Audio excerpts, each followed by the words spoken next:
পুজোর আগে আগেই আমি আবার শরীর খারাপ বাদিয়ে ফেলেছি, কি আর করব। আমার গলা শুনেই হয়তো বুঝতে পারছো, লাস্ট দুদিন ধরে আমার ভীষণ সর্দি কাশি, আর জ্বরটা যদিও বা এখনো পর্যন্ত আসেনি। আর আমি ছোটোবেলা থেকেই যেহেতু গ্রামে বড় হয়েছি, তাই এই টুকটাক একটু অসুস্থ হলেই আমরা আগে টোটকা ব্যবহার করি, আর তারপর আমরা মেডিসিন দোকানে লাইন দিই। কিন্তু এই এখনকার মানুষ তো একটু কিছু হলেই মেডিসিন খায়, আমার মেডিসিন খাওয়ার অভ্যাসটা একদমই নেই। ছোটো থেকেই বাড়িতে ঠাকুমা, দাদু, আমার মা, বাবা সবাইকেই কিন্তু আমি দেখেছি এরকম কালো জিরে একটা সুতির কাপড়ের মধ্যে পুটলি করে নিয়ে হাতে ঘষে তারপর সেটা লম্বা শ্বাস নিতে হবে, তাহলে নাকটা একদম খালি হয়ে যায়।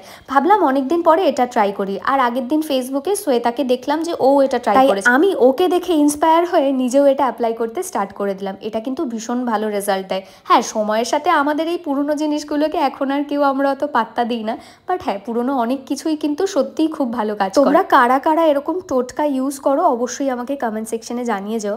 আর আমাদের এই যে টিভির সামনের এই যে বেডটা দেখছো, সোফা কাম বেড বলতে পারো, এটা আমি যতবারই গোছাই ততবারই ঘুটিয়ে যায়, কি আর করা যাবে। আমিও আর গোছাতে ক্লান্ত হই না, আর লোকজন ঘোটাতেও এটাকে ক্লান্ত হয় না।